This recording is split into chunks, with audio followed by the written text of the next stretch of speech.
you all for coming. I greatly appreciate it. And I love being here instead of in Michigan, where we're having our umpteenth blizzard. So I am overjoyed. I haven't done this presentation before. This book hasn't been out very long. Consciousness and Energy, Volume 2 is mostly what we're going to talk about tonight. And the book is crammed. So I've got some stuff that I'm going to try and pull together, and I hope it all hangs together, okay? I love questions and answers. When we get to the end, I'm going to try and save a good amount of time for questions and answers.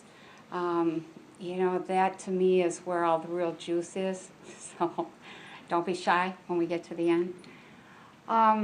The book, this is actually, I wrote this book because I was contacted, I'm not sure, I think it was 1997 or 98, by a woman who was looking for people for Dr. William Levengood to test. They were looking for people who had unusual energies. And she had read my first book, The Evolving Human, so she did some detective work and she found me. And I was introduced to this fellow, Dr. Levengood, and we talked. I went over to his lab. He's over near Ann Arbor, Michigan, and we just became very good friends. After a couple years, he was having such difficulty getting published because he had ventured into the world of crop circles and animal excisions and UFOs and things like that, doing research. He was wanting to look at the materials, not so much who did it, you know, et cetera, but, you know, what's going on with the plants in terms of a crop circle. You know, what's happening with the animal in terms of the animal excisions. What's happening with the area surrounding a location where UFOs had been reportedly landing. So he was being banned. Now, Levengood, let's see if I can, okay. Levengood really has delved into all of these things in order to start the ball rolling with what he calls a really legitimate science of consciousness. His opinion and his attitude and his approach is that there are not enough really serious and highly skilled scientists that are investigating these kinds of things. And his attitude is and this is really, you know, the two of us together, we're entering into a new paradigm here. And if all we have is hearsay and gossip and stories and anecdotal evidence, we are missing a whole piece of the paradigm, the scientific piece. So in a paradigm, you've got all the pieces that fit together. You know, so the political piece fits with the business piece, which fits with the financial, which fits with the religious, which fits with the scientific and the cultural. And nobody was speaking for science. So his attitude, although he was very nervous about it in the early years, he was trying to keep it on the QT, didn't want anybody to know. Word gets around. The scientific community is very, very tight. And Lefty graduated with friends who, you know, are scattered all over the U.S. and, in fact, all over the world. So tonight's path for us really starts with crop circles and people with unusual energies, animal excisions, UFO evidence, the London subway bombing, which was a key moment, chakras, kundalini, and ends up with a theory of consciousness. So it's kind of a winding path, and I hope I'll be able to tie all that together. So this is Dr. Levengood. He is a biophysicist. He is, I think he's 88 years old now. Yesterday was his birthday, or maybe a couple of days ago. He's very, very frail, very, very fragile. Unable to work in the lab anymore as of a couple of weeks ago, but has just done some amazing things. He had a long, very wonderful career as a biophysicist. He was highly recognized for his work. His main thing that he was studying was the structure of glass, the atomic structure of glass and the stresses that glasses are subjected to, etc. And plants, what makes a plant tick? He started out with a question which was, how does a plant or a tree working against gravity raise, nutrients, water, whatever it needs, up the stem? What's happening there? How is that doing that? And so that's where his research focused. And he has an amazing background as a seedsman for seed companies and has written something like 40 different articles, major articles, I think 8 full-length articles in, I'm not sure if it was Science or Nature, but it's very difficult to get published in Science or Nature. And he first was introduced to the crop circle mystery by his wife. Most men are suckers for their wives. So Glenna was Lefty's wife, and she was watching Unsolved Mysteries one night while he was up in the lab. And he said that she called him and said, "Hey, Lefty," we all call him Lefty because he's left-handed. "Come on down here. There's something you might be interested in." So, and what she was looking at were the plants.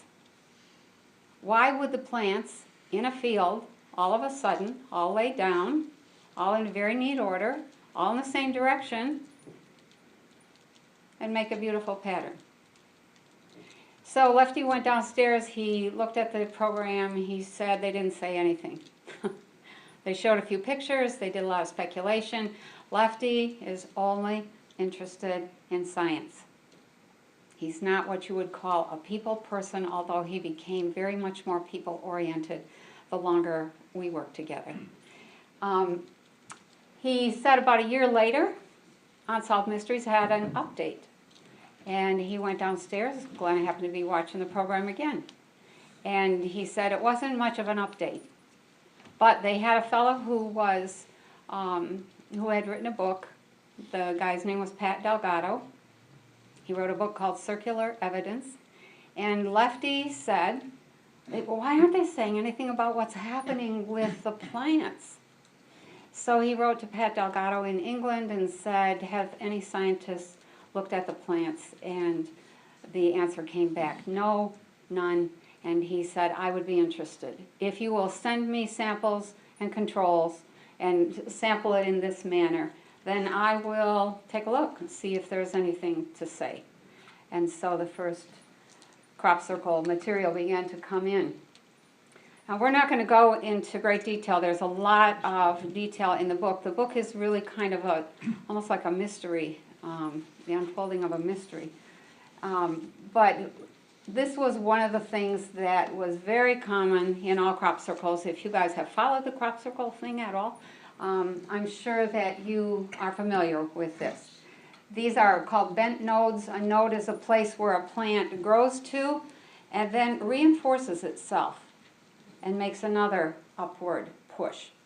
And, those are, depends on the plant, but let's say maybe every 4 to 5, 6 inches.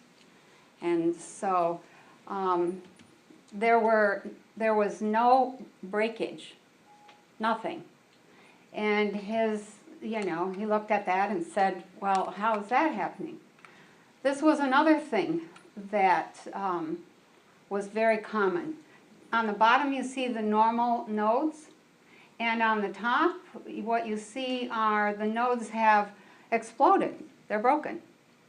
And when you get these under the microscope, what they look like is that they're damaged in such a way that they're damaged from within, not from outside.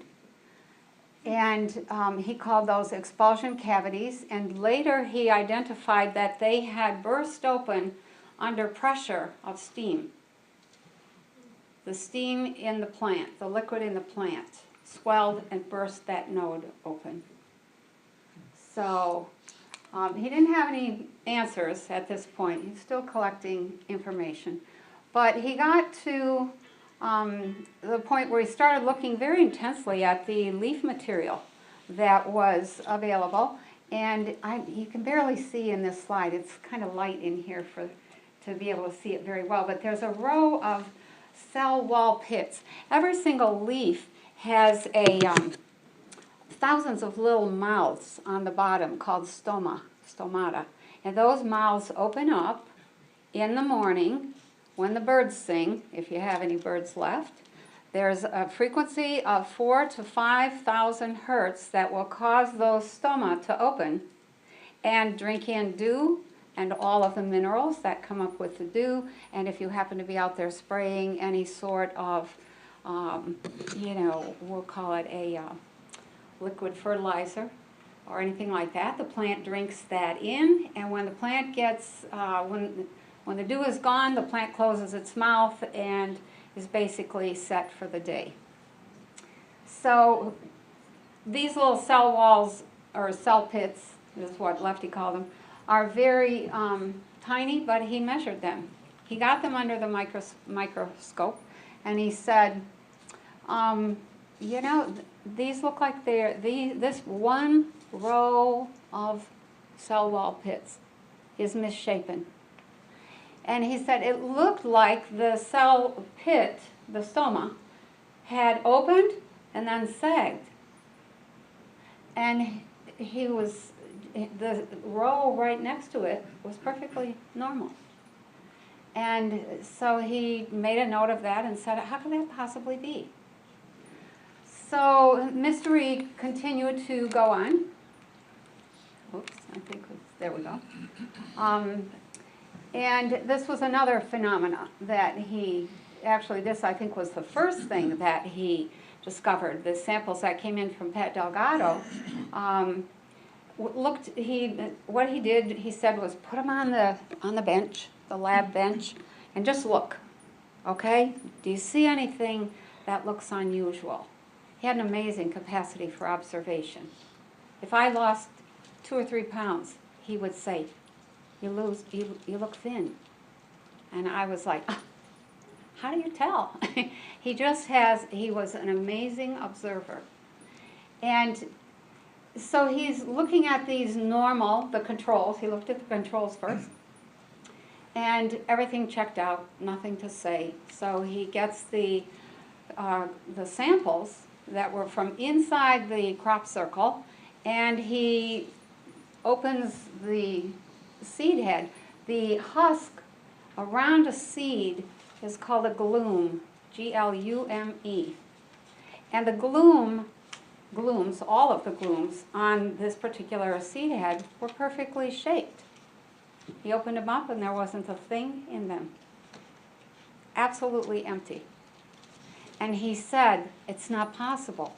The gloom won't grow if the seed hasn't been fertilized. What do you need a gloom for if there's no seed?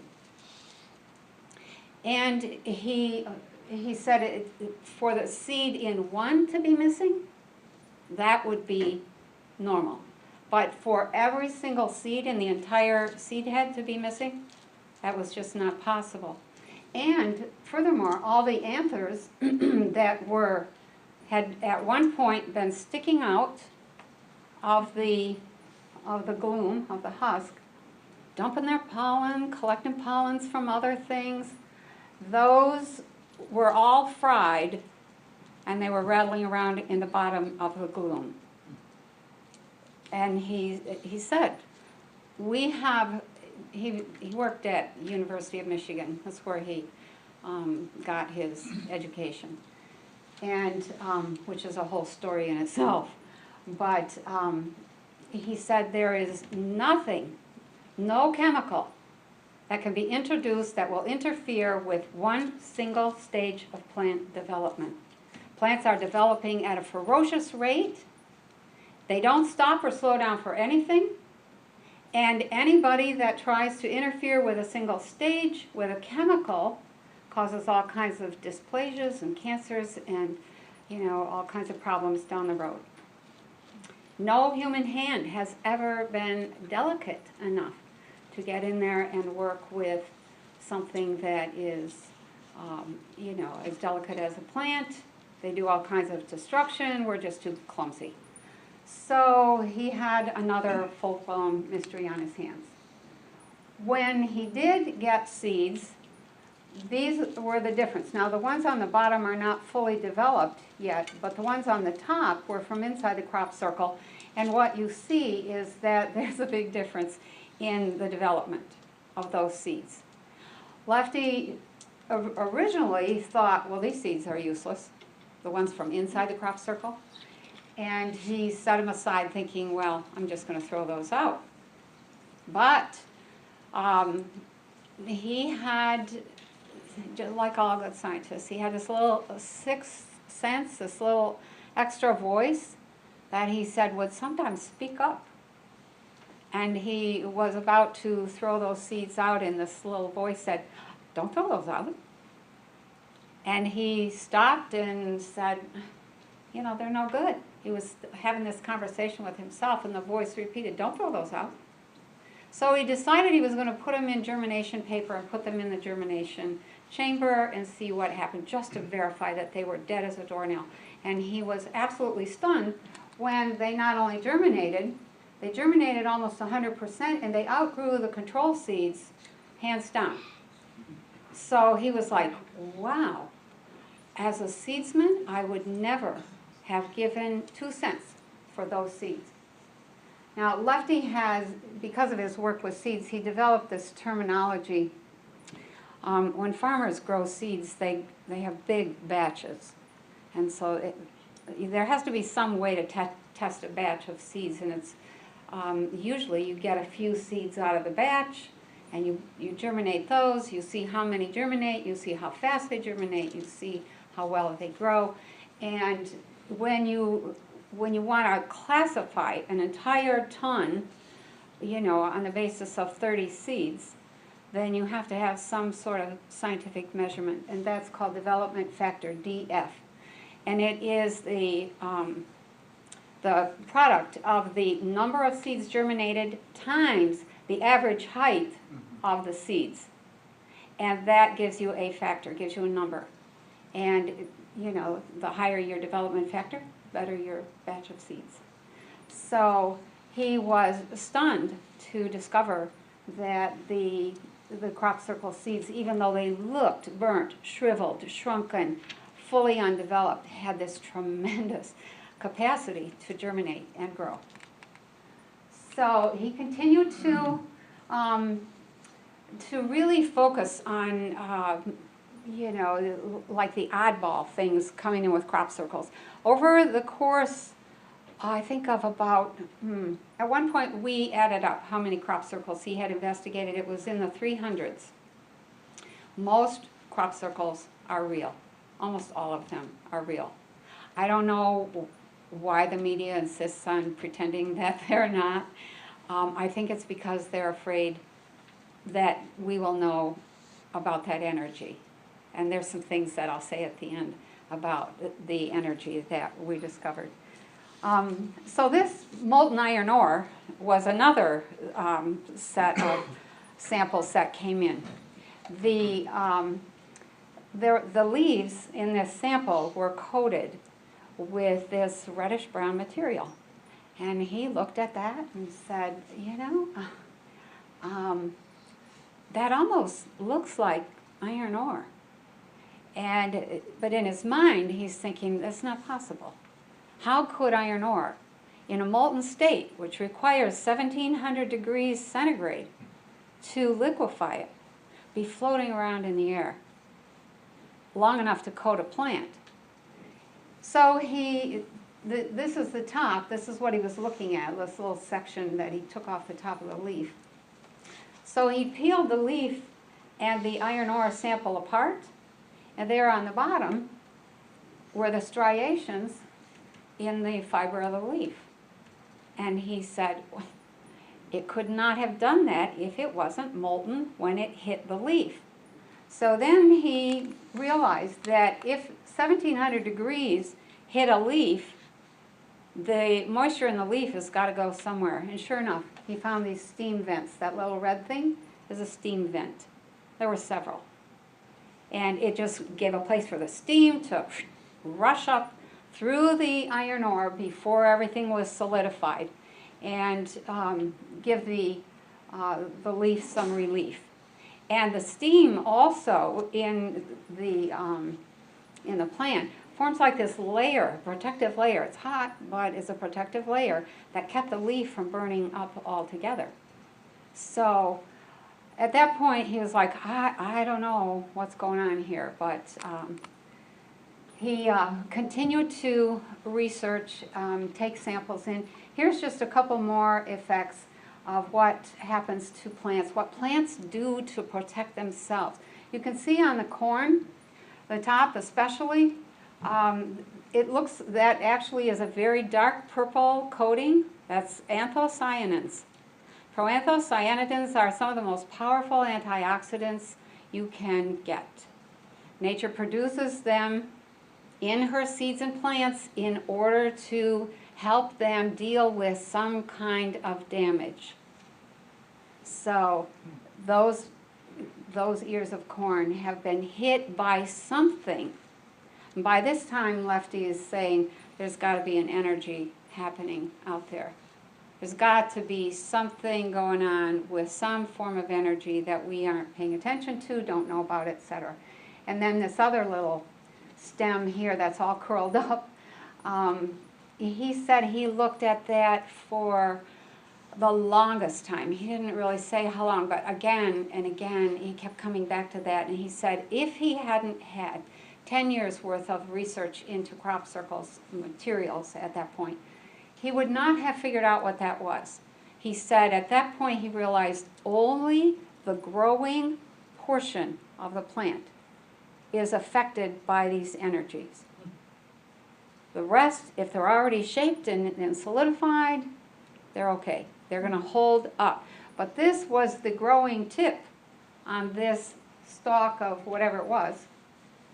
And it just like, just all curled up. Couldn't stand that kind of energy or the motion in that kind of energy. So, while, in the meantime, while he's researching crop circles, Linda Moulton Howe contacted him and said, hey, would you look at some materials that came from a cow, an animal mutilation? And Lefty is a very unusual guy. He is loves animals. He immediately said, no, absolutely not. And I don't want you talking about those animals as if they have been mutilated. And she was like, well, what are we going to say? And he said, they've been excised. So you can see by looking at this that that's not something that a coyote or a wildcat, a mountain cat, or a bear is going, that's not the kind of damage they inflict. And there were animal mutilations that were happening all across the U.S. They've happened in every state. And typically what you get is the animal is perfectly healthy, and next morning you get up and the animal is dead. And sometimes the belly is gone, pieces of the belly. Sometimes the ears have been removed, sometimes the eyes, sometimes the entire mucous membrane around the jaw. This material right here is very, very sensitive. It's the most communicative material in the body other than your nerves. And the udder would sometimes be missing from a female cow, or the entire anal opening just cored right out. And the thing that was most unusual was that there wasn't a drop of blood left in the animal. And most of that would be done in a matter of minutes. So we have figured out how that's done, but let me go on with this for the moment. So here was a cow that was a youngish kind of one, 9-month-old Angus Hereford, ears missing. And you can barely see, I think maybe the next slide has a better picture, the spine, the hair along the fur along the spine is raised. It's like sticking up. Let me see if you can see it a little better. A little bit better here. You can pull that fur out with your fingers. It had been fully cooked. So, and I didn't put it in this presentation because I was afraid it was going to get to be too long, but I believe, if not this one, right around this time, one of the women who was sampling around the cow saw these little pieces of black that look like bakelite, like the handles of your pots and pans that are qualified to go in the oven. And so she collected some of those and said, you know, I don't know what this is. There wasn't any mud around the animals, so why this stuff would be stuck to the hide is not clear. And when he got it back to the lab, you'll have to read the whole story in the book, but the bottom line was that it was pure hemoglobin. All of the cellular parts had been removed. It was just pure hemoglobin. And that deepened the whole mystery, because to get pure hemoglobin is a tremendous piece of scientific work that has to happen in a laboratory. You know, you lysolyze it and you spin it and you do this, and then you lysolyze it again and you spin it some more, and et cetera, et cetera. And to get pure hemoglobin in a field setting, most of the scientists who, you know, took samples of the pure hemoglobin said it couldn't be. And they were looking at what it was, but they couldn't believe, because they knew what it took to get pure hemoglobin in a lab setting, and they said there's no way that this could happen in a pasture in a few minutes. So the mystery deepened there. Another piece of research that he did was to have whoever, if the cow, most times the cows had been dropped from above, from somewhere in the sky. And they would land with their either horns or their hooves embedded in the dirt. And there'd be some bushes and some grasses and some soil around that animal. And so Lefty had people sample so many feet out in each direction around that animal. And what he discovered was that those first two, on the bar chart there, those first two bars, those are the controls. That's what you see there is normal respiration in plants. The second or the third bar is the respiration around the head. That was almost dead.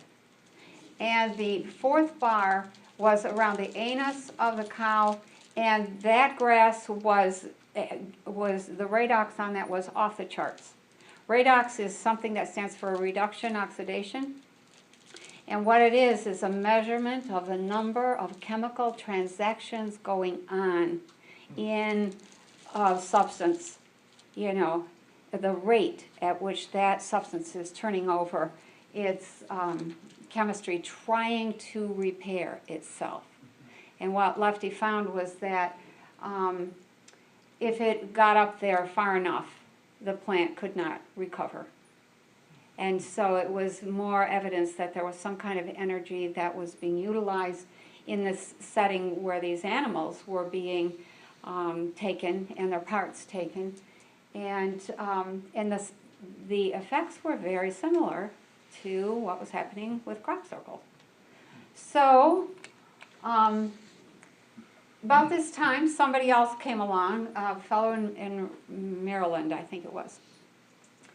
And these are actually tree samples from the landing site where Travis Walton was picked up many, many years ago. Travis Walton, I think in the early 70s, 1973, something like that, was picked up by some unknown beings, some ETs, taken for a ride, and dropped off 5 days later in the middle of the night on highway in Snowflake, Arizona, stark naked, freezing, and terrified. And he, 25 years later, a group of them went back to the site where he had been picked up. And they said, let's just see if there's been any unusual effects in those trees. And sure enough, you can barely see 4A, you can barely see the difference in the tree rings. 8A, they're still pretty tight, 14A, 16A, but when you get to 12, which is 1, 2, 3, 4, the fifth one up from the lower right, 12A, 5A, 6A, 1A, 10A, those rings are huge. And they're huge because that tree was given a gift. It was exposed to energy, and it used that energy to rearrange its functioning energy system. And 25 years later, it was still growing like gangbusters.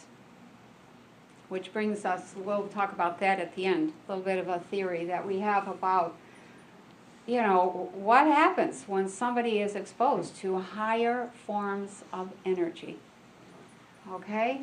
So this landing site was only one of the UFO types of things. Here was another one that we got stuff in the lab. After a while, let me just kind of backtrack for a second. I'll just say this. When Lefty asked me to write the story of his research because he couldn't get anything published, I said, no, I'm not a scientist. I don't know what the heck you're doing. You know, I don't think I could write about it well. And he, you know, kind of came after me once or twice with, and then, you know, he said something that was very passionate. He said, you know, damn it, Penny, I think you can write about this, and I want you to write about this because I think what I'm discovering is relevant for where we're going as a people. And I thought, So I said, let me think about it. So 2 years later, I said, I'm still thinking, and we were having this conversation. And we were talking, he was talking about something, and I was trying to explain to him that there are hybrid areas on the surface of the Earth where energy fields overlap. And so where you get the ordinary human energy field here, and you get an overlap of another kind of energy, you get some very unusual phenomena as possible in that area. And he was, you know, talking about some things, and that particular conversation, just all of a sudden I was like, oh yeah, we need to be writing this stuff down. This is maybe something that somebody would be interested in, and I still felt really unschooled, you know, in terms of the kind of science he was doing. And so I said to him, you know, I think I'll write the book. And he said, I said, but I need some way to understand the language. And so, long story short, is that Lefty ended up taking me under his wing, and I became a private student. And so for the next 5 years, 7 years, I had private tutoring in biophysics, astrophysics, and a few other kinds of physics. And so I'm not a scientist by any stretch, but I understand some of the language now and some of the concepts. And one of the things I grieve about, is that nobody's translating science, really important science, into the language of the everyday person. It's a language. You have to know the language in order to be able to, you know, talk about it, in order to be able to write up your research in a way that other scientists can read it and say, you know, let me try that. And that's how science proceeds. And it's got a lot of flaws, but it's the best thing we've got going right now. And so I started into this long process, and then later we began to collaborate. It was me and my research into consciousness, and Lefty and his research into these kinds of phenomena, that we began to go back and forth and say, you know, there's really a lot of overlap here. So this was one of the things that blew my mind. You know, I was surprised in the first place that he was dealing with crop circles.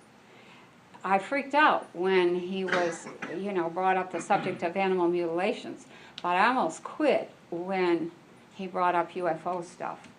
I was very uncomfortable with that. I didn't want anything to do with it. I didn't want anybody to know. You know, that I was interested, etc. So this was a photo. This is from Linda Howe's website. Linda Howe has a fabulous website called earthfiles.com. And I think it's like $28 or $30 a year. But this was on her website, and we had the materials in the lab. This was Yurander Oliveira. He was probably 35, 37, somewhere in there, years old. Member of a large family. They had a large ranch in Campo Grande, Brazil. And he was told that we're going to pick you up. He had had contact when he was younger with beings from somewhere else. And he was contacted again. And the first contact, which I did not write about too much in the book, and it's not in here at all, he was brought on board and he was given instructions. We want you to gather as many friends and family and people as you can. And then we're going to come down, take you on board, and we want witnesses so that you guys know that we're here and what we're trying to do. And so that did occur. And then it was years later, he was contacted again, and they said, we're going to bring you on board. There's some things that we need to teach you about what's going to happen with the earth, and we're going to keep you for about 2 weeks. Please notify your family so that nobody calls the Missing Persons Bureau and there's no big worry about what happened to you. And, you know, go in your room and just lay on the bed, September 12th to 15th. We're going to pick you up somewhere in between there.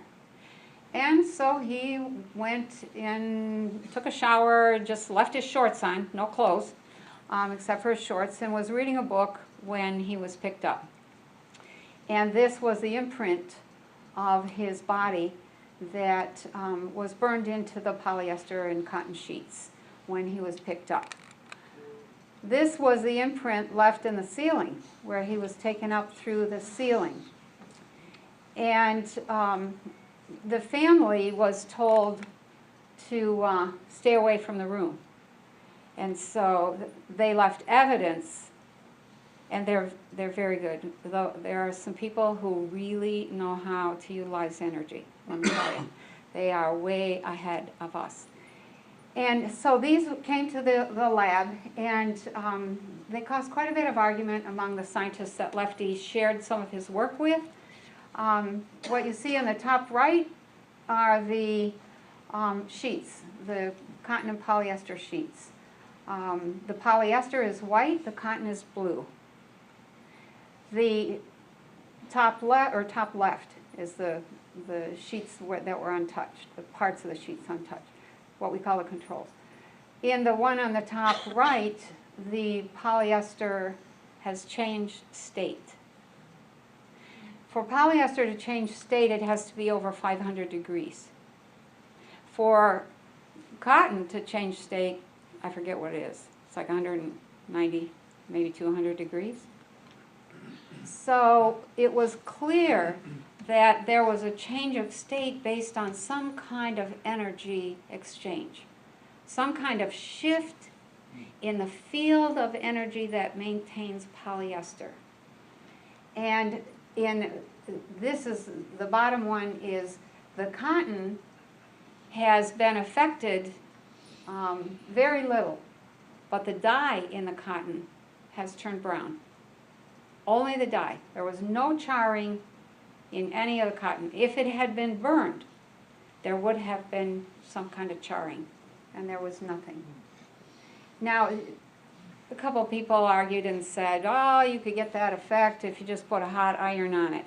Well, you can't get that effect because cotton has a lower temperature by several hundred degrees than polyester for some kind of a change. So the message that came with these sheet samples was, tell the white-haired scientist it is time for you to begin understanding how to utilize these energies. So we assumed that was Lefty. Oh, this was interesting. And I was going to bring my stone, but I forgot it. Yorander's family was told to stay away from the bedroom when you are being picked up. We don't want any damage. And they said, we're going to drop a rain of stones on the porch roof while we are picking you up. So they did. And these were the stones. There were hundreds of them, and they were all shaped like little tiny flying saucers. And they are a very rare material. I think we decided it was Cubanite, which is not something that's very common here. So Yorander was picked up. He was kept for, I think, only 3 days because too much uproar started happening at his farm. And so the beings who picked him up said, okay, we're going to send you back before there's trouble. So he was sent back, etc. And you can, and I don't say any more about this in this particular presentation, but you can go on the web and on YouTube and just look up Yorander Oliveira, and you will see some amazing demonstrations of somebody who has been deeply affected himself by energy, and we think that that is something that is quite notable, and I'll come back to that later. So.